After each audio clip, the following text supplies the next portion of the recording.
How's it going, everybody? Crusader here. In today's video, I'm going to be going over the top credit cards that give the big limits. I'm talking over $10,000. Now, this is all from personal experience. I didn't just, copy this from somebody else. This is all stuff I've personally done and been successful with. So you don't want to miss this video. Stay tuned.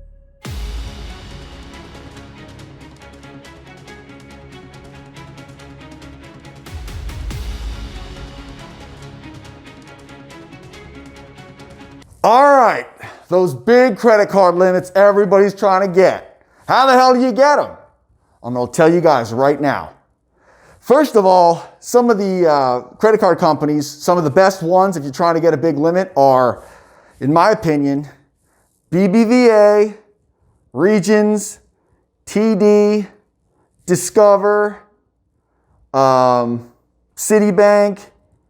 I'm trying to think of who else. I mean, that's just a good start. But those are the ones that seem, in my experience, to give out the biggest limits. Now, some of these cards will start you out small, and then you got to work your way up, whereas others will give you a big limit right out the gate. Now, there's some things I want you guys to know if you're trying to get a big limit card as far as putting in how much money you make. I know it's stated income, and it's like, they basically have to take your word for it. But if you go past, I want to say $120,000 is like the threshold as far as, them not asking for tax returns or shit like that as far as validating how much money you make. So, I mean, you want to definitely have your income, you want your stated income to be high, but I would not go past $120,000. That's just from firsthand experience.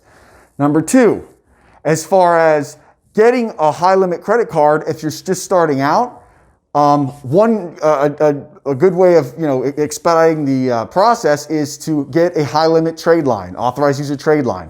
I've seen that help. It helps. If you have a high limit card already on your account, when you go to apply with another bank, they'll see that and they will be more generous in what they give you. I've seen it firsthand happen. Another thing, if you're trying to get a high limit card and you're trying to work your way up, is you got to use that card. You got to be using, a lot of the balance, but then paying it off. It's going to be like, the ocean, the tide of the ocean. You use the money, you pay it off. You use the money, you pay it off. When the banks see stuff like that, this goes for all banks. When they see that, they love that. They love that way more than people who go into debt because there's really no risk. The guy's, he's using the card, they're getting all those transaction fees, and then he's paying it off. So now they get their money back right away. They don't have to wait. So they will throw money at people like that and keep bumping up your limit without you even asking because they see that that you have the money coming in to pay it off. So that's definitely a way, a tactic you can use is put everything on the card, pay it off. Put everything on the card, pay it off. They will start to increase your limit without even you asking. Another way you can do it is by asking. Now, Synchrony, they're really generous as far as asking for credit line increases. I think you can do it, I want to say, you don't have to wait 6 months. You can do it every 4 months. Whereas Citibank, they're generous with their credit line increases too, but they only let you do it every 6 months. You got to wait 6 months between credit line increases. Also, Citibank won't give you a hard inquiry for asking for one. You can do it right online. Same thing with Synchrony. You don't get a hard inquiry. You can just do it right online and you'll know right away. And when you do ask for your credit line increase, don't go crazy. If you have a $1,000 card, try to get $2,500. Don't try to go from 1,000 to 10 because chances are you aren't going to get it. Okay, so now let's talk about Barclays. How do you get a high limit Barclays card? Barclays, a little different as far as how they do things. Barclays will probably start you out at a smaller limit, but the way you can work your way up with them is to get another Barclays card, and then they will let you combine the limits.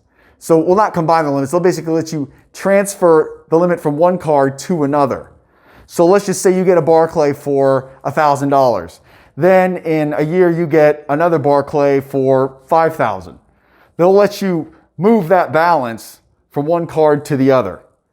That's just something that I've seen them do, and that works really well as far as if you're trying to get these cards to sell as authorized user trade lines, because Barclays, that's pretty much the number one AU trade line to have because they're so easy to add and remove, and they're so generous with how many people you can have on the card at one time.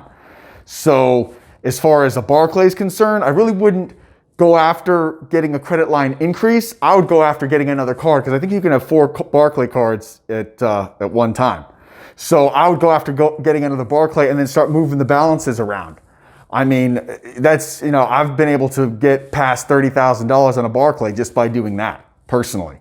So that's another tactic that you can use to get your limit up high. I mean, that original Barclay that I had started out as a $500 limit.